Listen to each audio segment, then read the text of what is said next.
I would say my first interaction with like making money would be maybe at like 15, 14. I had a little side business in secondary school, selling sweets and chocolates for like 50p.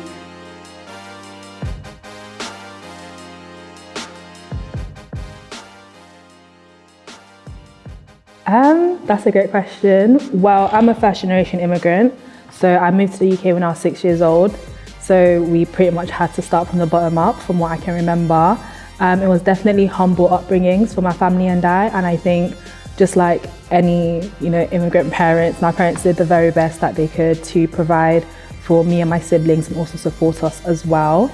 In regards to talking about money, I do think there was always a reminder to appreciate the little that you will get. So, for example, if there was a specific toy you wanted and I don't know, you couldn't get that toy, but you could get the second best thing that was a bit cheaper, just be appreciative for what you have, because at the end of the day, my parents were doing the very best they could. So I think we were taught from a young age to be very grateful for what we could get with money.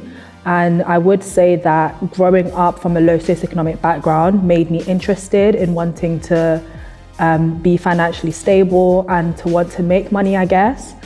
And I would say my first interaction with like making money would be maybe at like 15, 14. I had a little side business in secondary school, selling sweets and chocolates for like 50p and making some pocket money throughout the week.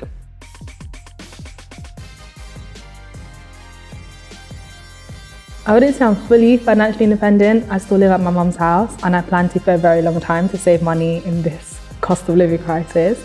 But in terms of having my own pocket money and not having to rely on my parents anymore as an adult, I would say it's been a very freeing experience. Growing up, I always felt bad asking my parents for money, not because they wouldn't give it to me or they wouldn't be able to, but because I knew that they had a lot of responsibilities, commitments, and a lot of kids.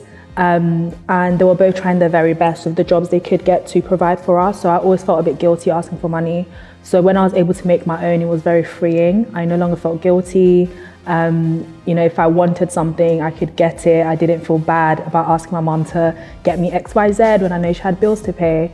So yeah, it's been a very freeing experience, and it's been really nice to be able to bless my parents as well whenever I can with the different pockets of income I'm able to have as a medical student, part-time creator, and the other roles I undertake too.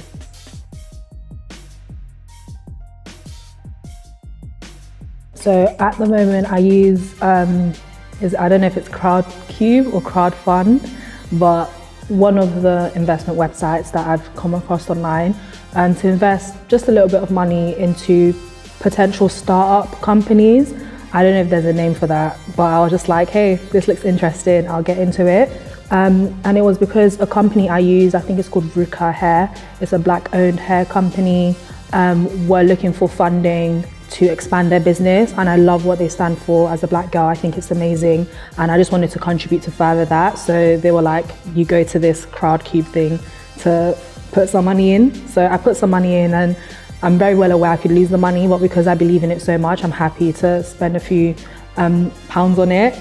So I would say I've done that one and one other one as well called Fertility. It's about women's health. Being from a medical background, I think it's amazing what they want to do for women all over the UK and all over the world.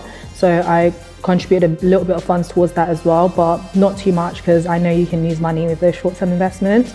In regards to long-term investments, I've been investing in Vanguard since, I think since 2020 or since 2021, I've been investing in Vanguard. All of the income I get predominantly goes over there.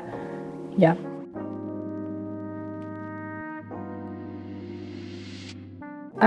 I would say lots and lots of research. I don't really have a financial background, so I do not know what I'm doing half of the time. But with like Vanguard, everyone knows about S&P 500. I watched lots of YouTube videos, and a YouTuber I really trust, Ali Abdul, made a video about it, and it was making sense. And also I had a few friends that were investing in the S&P 500 and it was going well for them. So word of mouth, research, and I was like, okay, I'll trust this fund, and it's been going well so far, index funds. And I looked into their pros and cons. You know, yeah, it might grow a bit slowly, but it's a bit more stable.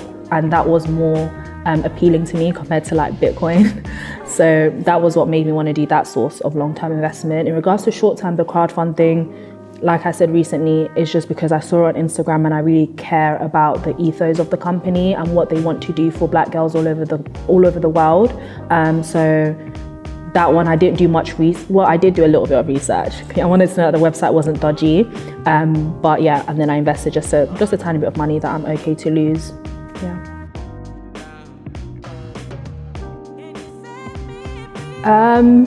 No regrets so far. I would say sometimes I do get FOMO because I don't know what I'm doing at all.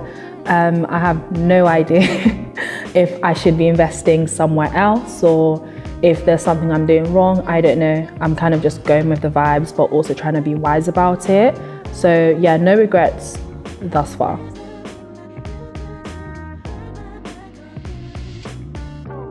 Yeah, definitely. I hope to get into property in the future. I'm currently saving up for a mortgage, so hopefully that's something that I'll be able to do in the future. Just expand my property portfolio.